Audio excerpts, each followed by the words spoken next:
오늘은 본문 말씀을 가지고 불신지옥 김밥천국이라는 제목으로 하나님 말씀을 증거하겠습니다. 네, 제목이 재밌죠? 네, 불신지옥 김밥천국. 이 말씀, 이 제목 안에는 오늘의 핵심 내용이 다 들어 있습니다. 나중에 한번 확인해 보시기 바라고요. 욥기의 주된 구성은 욥이 고난이 닥치면서 그것을 위로하고자 하던 세 친구, 그러니까 그것을 위로하고자 찾아왔던 세 친구, 이 세 친구들을 통해서 또한 이렇게 이제 이야기를 하는, 논쟁을 하는 것으로 구성되어 있습니다. 그런데 27장부터 31장까지 보면은 욥은 그동안에 쳇바퀴처럼 막 했던 그런 논쟁들, 그러니까 세 친구는 위로하러 왔다면서 계속 네 잘못이야, 너가 뭐가 죄가 있어서 이렇게 벌 받는 거야 하면서 자꾸만 욥을 죄인 취급하니까 욥은 아니다, 그렇지 않아, 너희들이 잘못 알고 있어 라는 것들이 계속 26장까지 이렇게 쳇바퀴 돌듯 한 거였거든요. 그러니까 더 이상 그들과의 논쟁을 딱 멈추고 이 31장까지는 개인의 독백조로 이제 자신의 지금 상태를 나타내는 그런 개인의 고백을 하고 있는 것을 보게 됩니다. 우리는 이 시점에서 왜 이 저자가 욥의 고백을 이 순간에 탁 넣는지, 우리는 그 핵심을 알아야 됩니다. 그 전하고자 하는 의도를 알아볼 필요가 있는 것입니다. 이러한 욥의 개인적인 고백이 굉장히 중요한 이유는요, 지금 이 욥의 고백을 통해서 고난을 당하는 욥의 심경이 그대로 전달되어지고 있기 때문인 것입니다. 그래서 우리가 하나씩 살피면서 욥의 고백을 통해서 주시려는 메시지가 무엇이냐, 개인의 고백을 통해서 주시려는 이 메시지는 무엇이냐를 하나씩 알아보도록 하겠습니다. 27장부터 좀 보겠는데요, 27장 3절 이렇게 증거하고 있습니다. 다 같이 읽겠습니다. 시작. 나의 호흡이 아직 내 속에 완전히 있고 하나님의 숨결이 아직도 내 코에 있느니라. 자, 나의 호흡, 하나님의 숨결, 그러니까 이 하나님의 숨결과 호흡이 내 안에 있다. 그러니까 하나님이 하나님의 영을 불어서 우리의 숨결을 주셨거든요. 그러니까 이 단어를 쓴 의도가 있습니다. 나는 하나님의 창조물이라는 거예요. 나는 하나님 창조물이다. 욥은 그렇게 얘기하는 거예요. 나는 하나님의 창조물이다. 그리고 이렇게 처절한 고통 가운데서도 그분의 숨결은 아직 나한테 머물고 있다. 그렇기 때문에 지금 내가 고통 중에 있지만 여전히 내가 살 수 있는 것은 하나님의 보호하심이라는 거예요. 나는 하나님의 창조물이면서 하나님의 보호하심으로 나는 지금도 살고 있는 존재다. 결국 이 욥은요, 나는 하나님께 버림받은 몸이 아니다. 너희들이 얘기하는 난 죄인도 아니고 하나님께 버림받은 것도 아니다. 하나님은 여전히 나를 만드셨고 나는 지금 그의 보호를 받고 있는 자야, 하나님의 의인이야 라고 말하는 것이죠. 그러면서 27장 4절 6절은 또 이렇게 증거합니다. 한 절씩 교독하시겠습니다. 결코 내 입술이 불의를 말하지 아니하며 내 혀가 거짓을 말하지 아니하리라. 나는 결코 너희를 옳다 하지 아니하겠고 내가 죽기 전에는 나의 온전함을 버리지 아니할 것이라. 다 같이 읽겠습니다. 내가 내 공의를 굳게 잡고 놓지 아니하리니 내 마음이 나의 생애를 비웃지 아니하리라. 자, 이렇게 나는 하나님의 창조물이고 하나님을 의존하고 하나님의 보호를 받으며 사는 나는 그 하나님의 호흡이 남아있고 숨결이 남아있는 한 절대로 악한 말 하지 않겠다. 절대로 거짓말하지 않겠다. 나의 의로움을 끝까지 굽히지 않겠다는 것입니다. 양심에도 꺼름칙한 일도 하지 않겠으며 결국 나는 나의 의로운 모습을 끝까지 보여줄 것이다 라는 자신의 의인됨을 강조하고 있는 것입니다. 그런데 이렇게 자신의 의인됨, 나는 정말 악한 말, 더러운 말, 불의한 말 이거 하지 않으면서 하나님의 창조물로 살겠다는 이 욥의 고백이 한순간에 바뀌는 것을 보게 됩니다.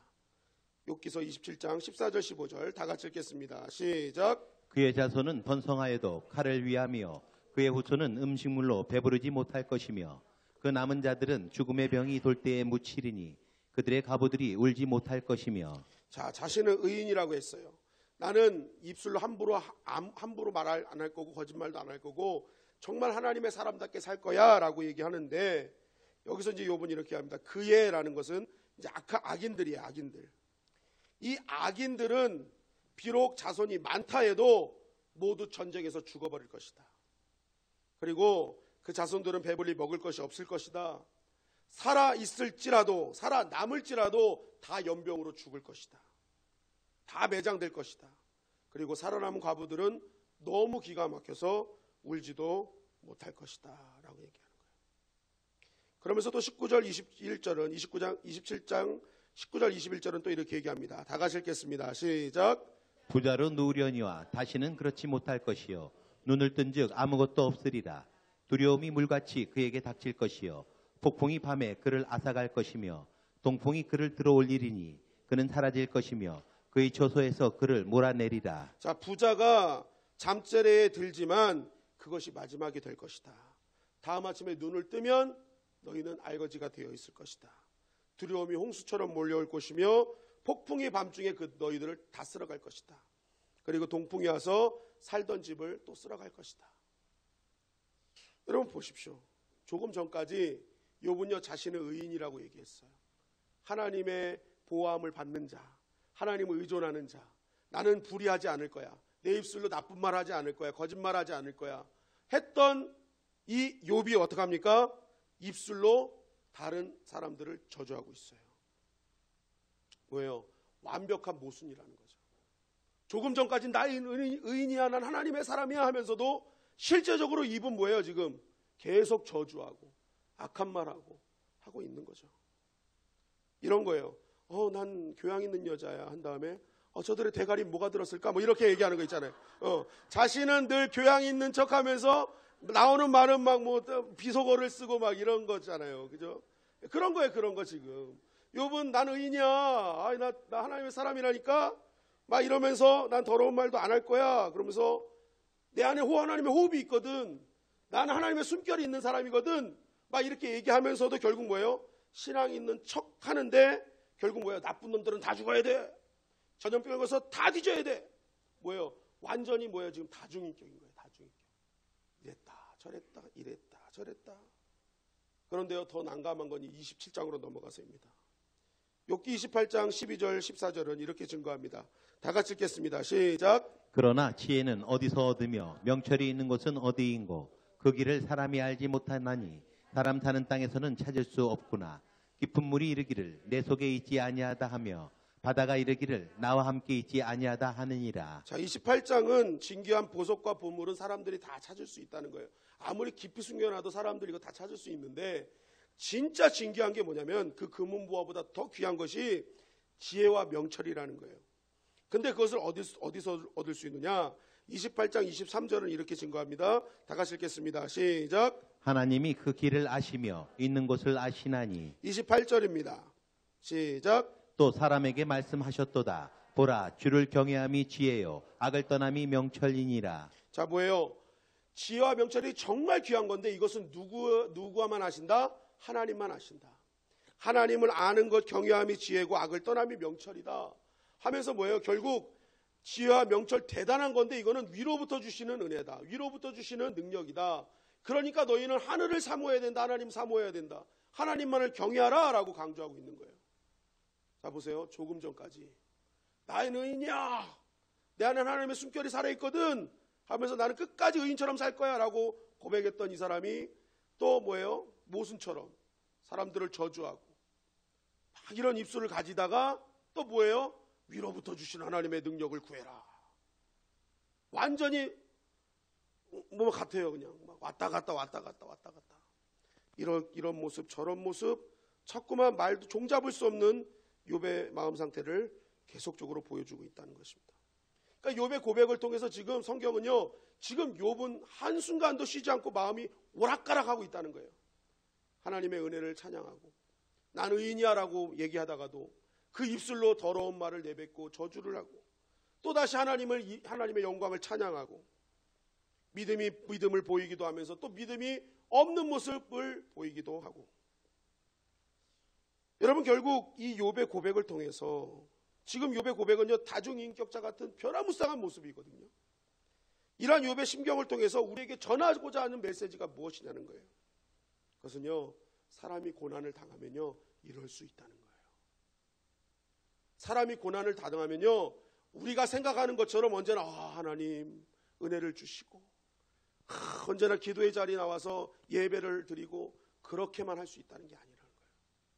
고난이 오면요 사람은요 조금 전까지 막 하나님을 찬양하다가도요 어느 순간 낙심이 돼서 자신의 신세를 한탄하고 남을 저주하고 또다시 아이고 하나님 아닙니다 하면서 다시 한번 하나님께 나아가는 이랬다 저랬다는 변화무쌍한 모습을 보여줄 수 있다는 것입니다.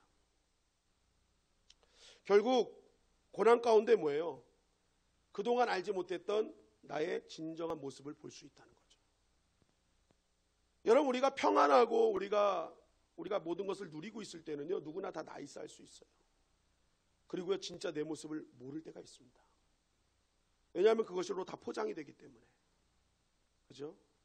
내가 갖고 있는 것으로 언제든지 나는 좋은 사람, 형통한 사람, 이게 표장할 수 있거든요. 그래서 때로는 나도 나를 모르고 살 때가 있다는 거예요. 그런데 고난이 오니까요, 어떤 일이 벌어진다는 거예요? 자신의 진정한 모습을 다 알 수 있다는 거죠. 오늘 욥도 보세요. 적나라하게 자신의 모습이 드러나잖아요.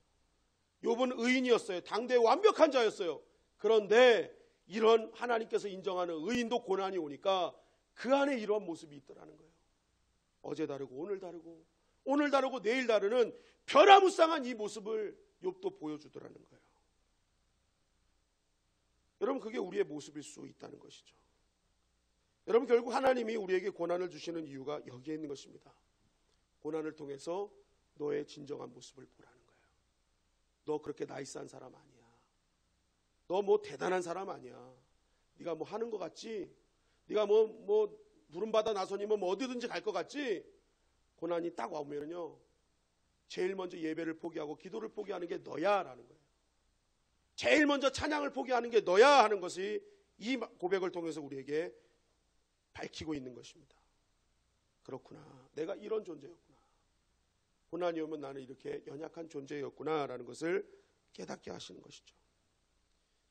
여러분, 베드로도 예수님이 함께 계실 때 모두가 예수님을 다 떠나도 나는 떠나지 않겠습니다 말했던 장본인이 베드로였습니다. 그런데 그렇게 입술로 고백했던 베드로가 가장 먼저 예수님을 부인했습니다. 호언장담하던 베드로. 그러나 주님이 떠나고 그에게 고난이 다가오니까 그는 가장 먼저 주님을 배반했습니다. 그것을 통해 주님은 말씀하시는 거예요. 너의 그의 진정한 모습이다. 한순간도 주님 없으면 너는 주님을 떠날 수밖에 없고 부인할 수밖에 없는 존재이다. 연약한 존재이다. 네 결단, 네 의지로 되는 것 전혀 없다는 것을 정확하게 인식하게 하셨다는 것이죠. 그래서 이것을 깨달음으로 예수님께서 베드로에게 사명을 맡기시니까 그의 삶이 어떻게 변화됐습니까? 성전 민문에 앉아있는 안전뱅이를 향해서 나아갈 때에 은가금은 내게 없거니와로 시작합니다. 여러분, 은가금이 뭐예요? 힘이잖아요. 세상의 힘, 능력이잖아요. 근데 그거 없다는 거예요. 나 지금 그런 능력 없거든. 그런데 내게 있는 것이 있어. 세상이 갖고 있는 힘, 능력 그거 다 없지만 내가 진짜 갖고 있는 능력이 있거든. 그 능력이 뭔 줄 알아? 예수 그리스도야. 나 내 힘으로 널 고칠 수는 없어. 그러나 내가 고칠 수 있는 분이 그 능력은 예수님으로부터 오는 거야. 뭐예요? 자신의 연약감을 적나라하게 깨달은 수부터 누구를 의지하는 거예요? 주님을 의지하기 시작했다는 것입니다. 여러분, 우리도 마찬가지죠. 고난이 닥쳐오면요, 내가 그 고난을 막상 이길 것 같지만요, 그렇게 나이스하게 이기는 사람 많지 않습니다. 고난이 다가오면 더 피폐해지는 경우도 많이 있다는 거예요. 고난이 우리에게 유익만 주는 것이 아닙니다. 그 유익을 깨닫지 못하면 더 나락으로 빠질 수 있는 게 고난이라는 거예요. 그럼에도 불구하고 주님께서 우리에게 고난을 주신 가장 큰 이유가 무엇입니까? 그것은 정확한 나를 보게끔 하려는 하나님의 의도인 것입니다. 너가 너 자신을 생각한 것처럼 강하지 않다. 너가 생각한 것처럼 네 의지가 그렇게 끝내주지 않아. 너는 하루라도 회개하지 않으면, 하루라도 주님 붙잡지 않으면 무너질 수밖에 없는 존재임을 정확하게 고난을 통해서 보게 하시는 것입니다. 고난이 오면은 시도 때도 없이 변덕하게 되고, 언제는 주님이 있는 것처럼 살다가 하루가 지나면 주님 없는 것처럼 살아갈 수밖에 없는 그 연약한 존재가 바로 우리라는 것입니다. 그러면서 주님은 그 이유를 물어보시는 거예요. 그래서 십자가가 필요한 거야. 그래서 예수 그리스도의 이름이 필요한 거야. 너에게 진정한 주님이 필요한 이유가 바로 거기 있어. 너는 연약하거든. 너는 아무것도 할 수 없거든. 그래서 오늘 또 나를 붙잡아야 돼. 라는 주님의 음성이 우리에게 있는 것입니다. 여러분, 결국 우리도 고난 때문에 하루에도 수백 번, 수천 번 바뀌는 우리의 마음이 있잖아요. 그때 우리는 그것 때문에 낙심할 때가 있습니다. 내가 진짜 하나님을 믿는 사람인가? 내가 믿는다면서 왜 또 이렇게 마음이 매일매일 변하지? 여러분, 그거 갖고 주님이 뭘 하시지 않습니다. 욥도 보세요. 당대 최고의 의인인데도요, 수십 번 수백 번 바뀌잖아요. 시시때때로 바뀌잖아요. 주님은 그거 갖고 뭐라 하지 않아요. 그러나 그 이유가 중요한 것입니다. 그것을 통해서 나의 연약함이 보여질 때 그때 너의 결정은 무엇이냐는 거예요. 끝까지 너의 연약한 의지 붙들고 갈 거냐, 아니면 진정한 능력이신 예수 그리스도의 이름 붙잡고 갈 것이냐. 여러분, 우리가 주님의 은혜 붙들기를 주님의 이름으로 간절히 축원합니다. 고난을 통해서 형편없는 내 자신을 발견하게 될 때 나는 은혜 아니면 살아갈 수 없는 존재입니다. 주님의 능력 아니면 이 연약한 자 아무것도 못합니다. 주님, 나를 붙잡아 주시옵소서. 우리가 그렇게 결단하며 나아갈 때에 주님의 은혜가 우리의 삶 가운데 놀랍게 임하게 될 줄 믿습니다. 우리의 연약함이 더욱더 강건해지고 하나님의 끝없는 은혜가 우리의 삶을 뒤덮게 될 줄 믿습니다. 그러면서 29장으로 이렇게 넘어오는 것입니다. 29장 넘어오는데 29장의 핵심은요, 예전에 임했던 자신에게 임했던 영광을 얘기합니다. 우리 29장 2절 3절 말씀을 다 같이 읽겠습니다. 시작. 나는 지난 세월과 하나님이 나를 보호하시던 때가 다시 오기를 원하노라. 그때에는 그의 등불이 내 머리에 빛이었고 내가 그의 빛을 힘입어 암흑에서도 걸어 다녔느니라. 자, 하나님이 나를 이전에 이렇게 보호해 주셨어. 그러면서 이전에 얘기를 하는 거예요. 그 이전, 그때는 하나님의 등불로 내 머리를 비춰주셨어. 하나님의 빛이 내 삶을 인도해 주셨어. 그래서 나는 그때 어떤 어둠도 두렵지 않았어. 그 어떤 어둠이 있을지라도 나는 활개치며 다녔어 라는 거예요. 하나님의 빛이 나와 함께 하셨기 때문에 나는 두려울 게 없었어. 하나님이 함께 하셨기 때문에 문제될 것이 없었어. 나의 과거는 그랬다는 거예요. 그렇게 하나님이 나와 함께 하셨더니 겉으로 어떤 그런 하나님이 함께 하시는 것을 보고 어떤 일이 벌어졌느냐. 29장 7절 10절은 이렇게 증거하고 있습니다. 다 같이 읽겠습니다. 시작. 그때에는 내가 나가서 성문에 이르기도 하며 내 자리를 거리에 마련하기도 하였느니라. 나를 보고 젊은이들은 숨으며 노인들은 일어나서 서며 유지들은 말을 삼가고 손으로 입을 가리며 지도자들은 말소리를 낮추었으니 그들의 혀가 입천장에 붙었느니라. 자, 내가 하나님이 나와 함께 하시는 그런 놀라운 그런 역사들, 그런 담대함들, 하나님이 나와 함께 하시는 걸 사람들이 보면서 내가 광장에 자리를 잡고 앉으면 젊은이들이 나를 비켜줬어. 그리고 노인들은 일어나서 나에게 인사까지 했어. 원로들도 하던 말을 멈추고 귀족들도 말소리를 낮췄어. 왜요? 자신이 그만큼 어마어마한 영향력을 갖고 있었다는 것입니다. 하나님이 함께 하실 때 자신은 어디를 가도 어마어마한 영향력을 갖고 살아갔던 존재였다. 그러면서 하나님이 주신 그 영향력을 내가 어떻게 썼느냐, 29장 11절 13절은 이렇게 증거합니다. 다 같이 읽겠습니다. 시작. 귀가 들은즉 나를 축복하고 눈이 본즉 나를 증언하였나니 이는 부르짖는 빈민과 도와줄 자 없는 고아를 내가 건졌음이라. 망하게 된 자도 나를 위하여 복을 빌었으며 과부의 마음이 나로 말미암아 기뻐 노래하였느니라. 자, 내가 어마어마한 영향력을 갖고 있었는데 그 하나님 주신 영향력을 내가 어떻게 썼느냐. 나에게 도움을 청한 사람, 가난한 사람들을 내가 구해주고 의지할 데 없는 고아들을 내가 잘 보살펴줬어.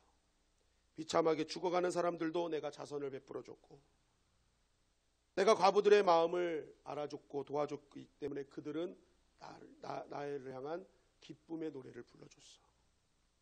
그것을 들은 사람들은 나를 축복하고 그것을 들은 사람들은 나를 자랑으로 여겼어.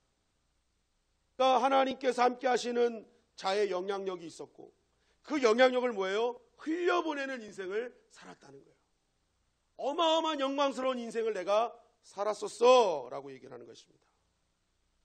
그런데 이런 욥의 고백이 또 30장에 와서 이렇게 바뀝니다. 욥기 30장 1절 말씀입니다. 다 같이 읽겠습니다. 시작. 그러나 이제는 나보다 젊은 자들이 나를 비웃는구나. 그들의 아비들은 내가 보기에 내 양떼를 지키는 개 중에도 둘만하지 못한 자들이니라. 자기는 이렇게 하나님 함께 하실 때 영향력이 있는 사람, 남들에게 이렇게 베풀어서 나는 축복받고 자랑스러운 사람이었는데 이제는 어린 것들까지 나를 조롱하고 비웃고 있어.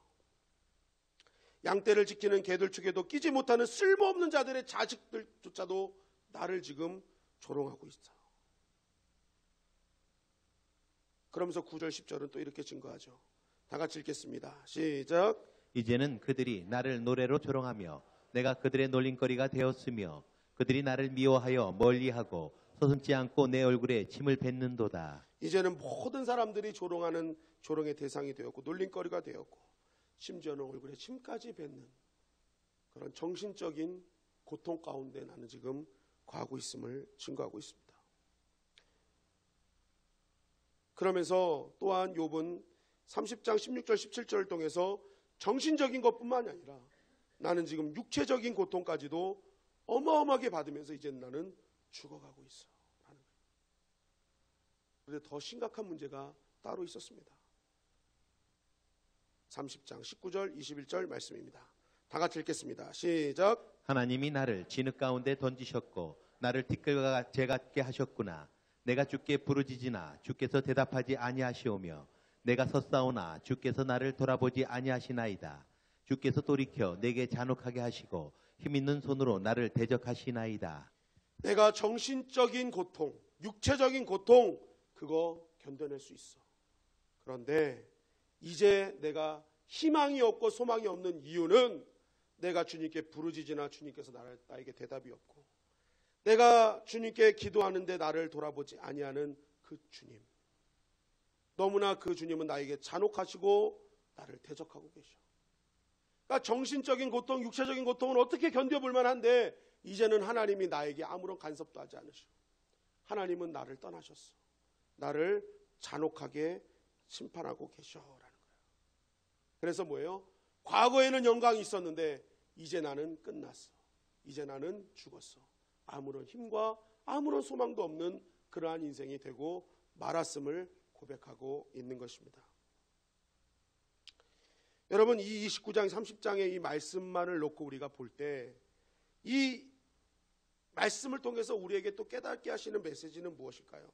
그것은 지금 욥의 시각이요 과거에 역사하셨던 하나님으로 끝나고 있다는 것입니다.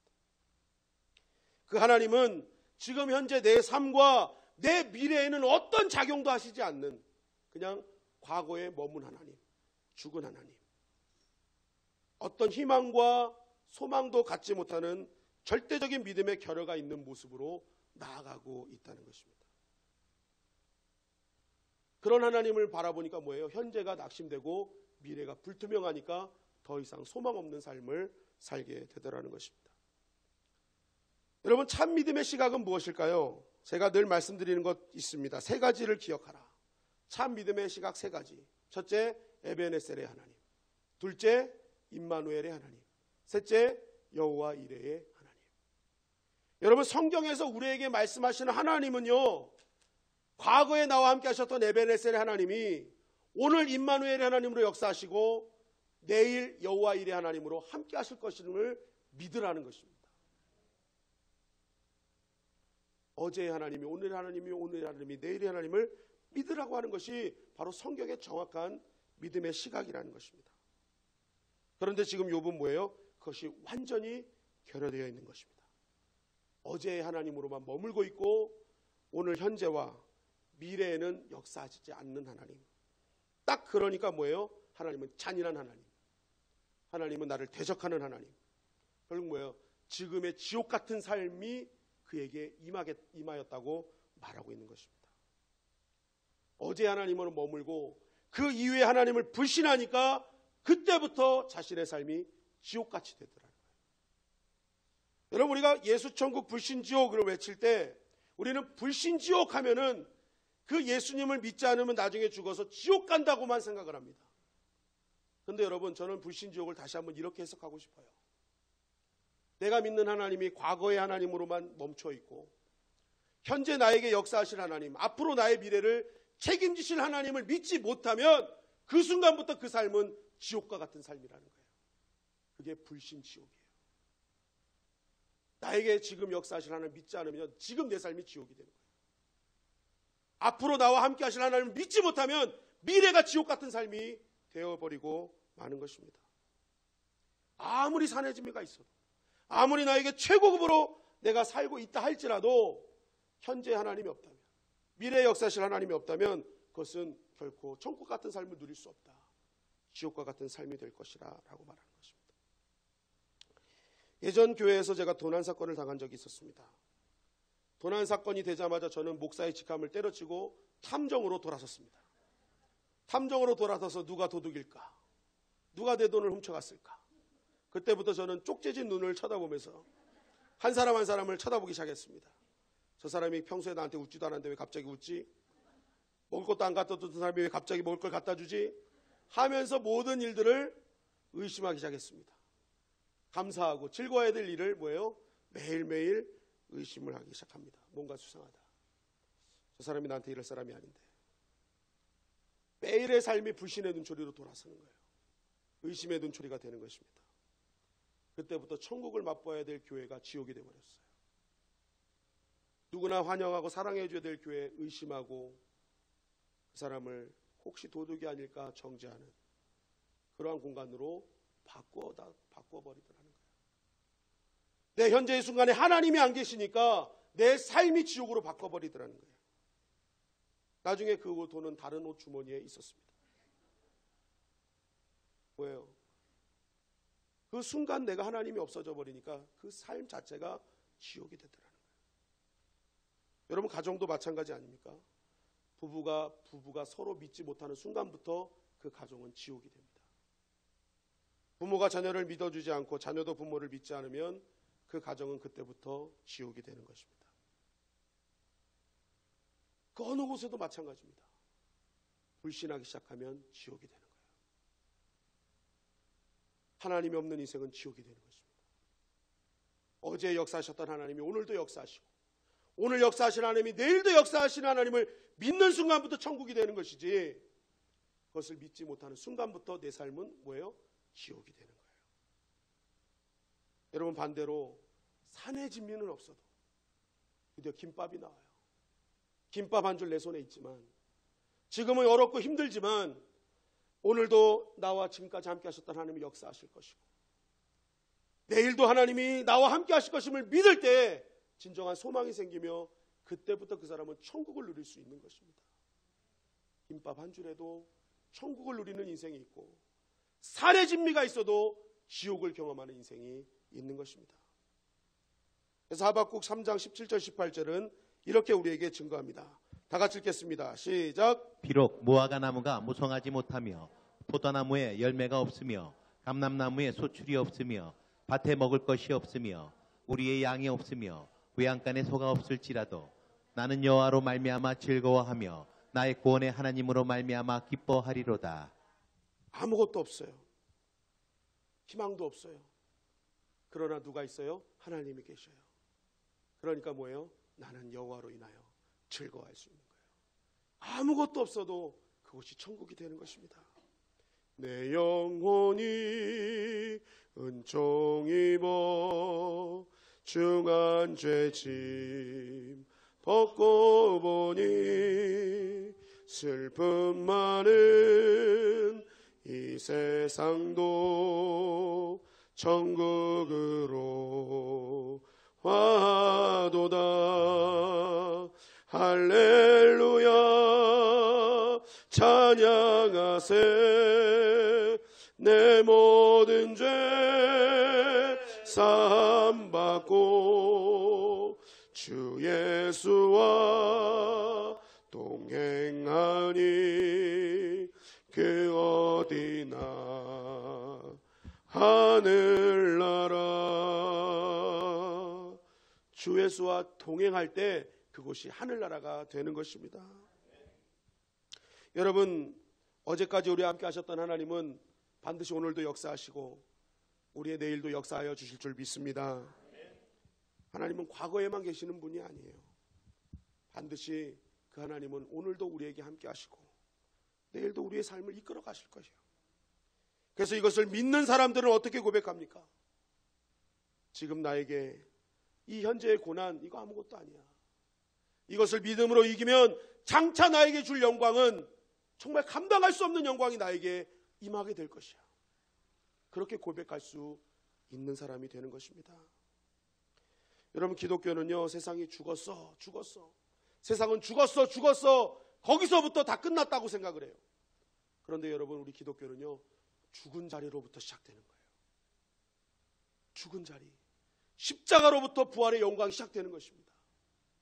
그래서 마태복음 28장 6절에 이렇게 증거하는 거예요. 그가 여기 계시지 않고 그가 말씀하신 대로 살아나셨느니라. 와서 그가 누우셨던 것을 보라. 누우셨던 곳을 보는 것으로부터 시작되는 거예요. 지금은 계시지 않지만 그 누우셨던 곳, 다 죽었다고 끝나가고 또 말했던 그곳에서부터 우리 기독교는 시작되는 것입니다. 그것을 믿고 그 자리에서도 함께 하실 주님을 믿을 때에, 어떤 바닷가 어떤 고난에서도 나와 함께 하시는 주님을 믿을 때 부활의 영광이 우리 가운데 임하게 되는 것입니다. 여러분들이 진정한 하나님의 사람이라면 세상이 끝났다고 했을 때 여러분, 아니라고 외치시기 바랍니다. 아니야.